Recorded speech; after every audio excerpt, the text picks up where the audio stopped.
ये नूह की कहानी है, लेकिन इससे पहले कि हम वहां पहुंचे, हमें शुरुआत से शुरू करना होगा। प्रारंभ में भगवान ने दुनिया की रचना की। उन्होंने अंधेरे जल को एक सुंदर बगीचे में बदल दिया, जो मनुष्यों के लिए एक घर था, जहां शानदार पहाड़ और विशाल महासागर पृथ्वी पर फैले हुए थे। एक ऐसा आदर्श स्थान बनाते हुए जहां सभी जानवर फल फूल सकें और हम ईश्वर के साथ एक साथ रह सकें। ये परिपूर्ण था। उन्होंने ये अद्भुत दुनिया हमारे साथ साझा की और हमसे इसे संभालने और उनकी मदद से इसका शासन करने को कहा। धरती को भरने, संस्कृतियां और शहर बनाने और पूरे राष्ट्रों को खड़ा करने का। कितना बड़ा उपहार था ये। लेकिन भगवान ने लोगों को यह विकल्प दिया कि वे इस दुनिया को बनाने में कैसे आगे बढ़ सकते हैं। या तो वे भगवान की समझदारी और सही और गलत की परिभाषा का पालन कर सकते हैं, या फिर वे इसे अपने हाथों में ले सकते हैं और केवल अपने बारे में सोच सकते हैं। दुर्भाग्य से मानवता ने स्वार्थपूर्ण ढंग से चुना और भगवान की अवज्ञा की। उन्होंने एक दूसरे को चोट पहुंचाई, उस आदर्श घर को नष्ट कर दिया जो भगवान ने बनाया था। इस तरह दुनिया और उसकी रचना नीचे की ओर धंसती चली गई, भगवान की दृष्टि में बुराई करती हुई, और वे इस विनाश के चक्र में फंसे रहे। इससे भगवान बेहद दुखी हो गए और वे शोक में भर गए। इतने दुखी कि भगवान ने सारी बुराई, सारा अन्याय और दुनिया की सारी क्रूरता को खत्म करने के लिए एक बहुत बड़ा बाढ़ भेजने का निर्णय लिया, ताकि वह सब कुछ नष्ट कर सकें जो गलत था और उन लोगों को जो गलत कर रहे थे। बाढ़। आप ये कहानी सुनकर सोच सकते हैं कि भगवान गुस्से में थे, लेकिन यह वास्तव में भगवान के लोगों के प्रति अविश्वसनीय प्रेम से शुरू होती है। उनकी निरंतर अवज्ञा ने भगवान को दुखी किया। बाइबल में स्पष्ट रूप से लिखा है कि इससे उनका दिल टूट गया। उत्पत्ति। इसलिए मानव जाति के प्रति उनके प्रेम और इस दुनिया की अच्छाई को बनाए रखने की उनकी तीव्र इच्छा के कारण उन्होंने इसे बाढ़ से साफ कर दिया। लेकिन वहां एक आशा की किरण थी। एक धर्मी व्यक्ति था जो उस समय धरती पर अकेला निर्दोष व्यक्ति था, और वह भगवान के साथ वफादारी से चलता था। उसका नाम नूह था। नूह, उसकी पत्नी और उसके 3 बच्चे मानव जाति के लिए भगवान की उद्धार योजना बन गए।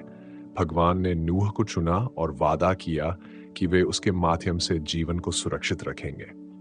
उन्होंने नूह को एक नाव बनाने के निर्देश दिए जो एक विशाल नाव जैसी थी, और कहा कि वह उसमें हर प्रकार के 2 जानवरों और पक्षियों को रखे, साथ ही वह सारा खाना जो उन्हें जीवित रहने के लिए चाहिए। इसलिए यह नाव बहुत बड़ी होनी थी और नूह को इसे सूखी जमीन पर बनाना था, जिससे उसके पड़ोसी अड़ोसी अवश्य ही भ्रमित हो गए होंगे और उसे पागल समझा होगा।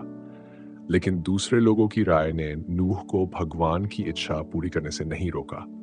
जब सारा कठिन काम पूरा हो गया तो उन्होंने बाढ़ का इंतजार किया। नूह और उसके परिवार ने जहाज में प्रवेश किया और सारे जानवर भी अंदर आ गए, जैसा कि भगवान ने कहा था। 17 दिन बाद बारिश शुरू हो गई और भगवान ने जहाज का दरवाजा बंद कर दिया, यह सुनिश्चित करते हुए कि अंदर हर कोई सुरक्षित रहे। बाइबल कहती है कि भगवान ने आकाश की खिड़कियां और गहरे सागर के फव्वारे खोले और पृथ्वी पर ढेर सारा पानी आया। यह 60 दिनों और 60 रातों तक लगातार बरसता रहा। बाढ़ और ऊंची होती गई, यहाँ तक कि सबसे ऊंचे पर्वत भी डूब गए। लेकिन नूह, उसका परिवार और सारे जानवर नाव में सुरक्षित थे। उद्धार योजना काम कर रही थी। बारिश रुकने के बाद भी यह समाप्त नहीं हुआ। वे पानी के ऊपर तैरती नाव में 1 साल से ज्यादा समय तक फंसे रहे। ये कितना लंबा समय था। नूह ने अवश्य ही बहुत अनिश्चितता महसूस की होगी और उनके मन में कई सवाल आए होंगे। ये कितने समय तक चलेगा? ये कब समाप्त होगा? इन सब के बीच में भी नूह भगवान के प्रति आज्ञाकारी रहे। भगवान ने नूह, उसकी पत्नी और उसके 3 बेटों को याद किया, और कुछ समय बाद उन्होंने पृथ्वी पर हवा चलने दी, जिससे बाढ़ का पानी उतरने लगा।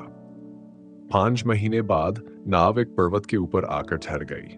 कुछ और महीने बीत गए और अन्य पहाड़ भी दिखाई देने लगे। 36 दिन बाद नूह ने एक खिड़की खोली और एक कौवे को छोड़ा। वह कौवा तब तक उड़ता रहा जब तक कि जमीन पर से पानी पूरी तरह से सूख नहीं गया। फिर उन्होंने एक कबूतर को भेजा, ये देखने के लिए कि क्या कोई सूखी जमीन मिल सकती है। लेकिन कबूतर को कोई जगह नहीं मिली और वह लौट आया क्योंकि जमीन अब भी पानी में डूबी हुई थी। एक हफ्ते बाद नूह ने फिर से कबूतर को भेजा। इस बार कबूतर शाम को वापस लौटा और अपनी चोंच में एक ताजा तोड़ा हुआ जैतून का पत्ता लाया। आखिरकार पानी उतर गया था। नूह ने एक और सप्ताह इंतजार किया और फिर से कबूतर को भेजा और इस बार वो वापस नहीं लौटा। इसका मतलब था कि कबूतर ने एक नया घर ढूंढ लिया था। लंबा इंतजार आखिरकार समाप्त हुआ। नूह, उसका परिवार और सारे जानवर अब फंसे नहीं थे। भगवान ने उन्हें जहाज से बाहर निकलने को कहा ताकि वे पृथ्वी पर फिर से फल फूल सकें और फैल सकें। यह सब नूह की आज्ञाकारिता के बिना संभव नहीं होता। लेकिन सबसे पहली बात जो नूह ने की वह थी कि उन्होंने भगवान की उपासना के लिए एक वेदी बनाई और उनके उद्धार के लिए उन्हें धन्यवाद दिया। फिर भगवान ने नूह के साथ एक वाचा की जो एक बहुत ही विशेष वादा है, और भगवान ने वादा किया कि फिर कभी बाढ़ से पृथ्वी को नष्ट नहीं करेंगे।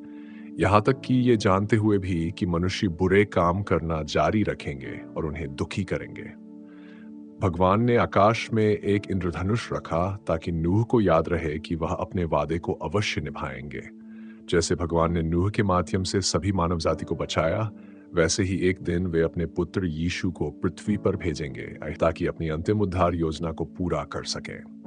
यीशु सभी लोगों और सभी पापों का दंड अपने ऊपर लेंगे क्योंकि भगवान हमसे बहुत प्यार करते हैं, और ताकि यीशु में विश्वास के द्वारा हम फिर से उनके करीब आ सकें। नूह की कहानी और भगवान की कृपा से प्रोत्साहित होकर हम सब भी उनकी योजना का पालन कर सकते हैं।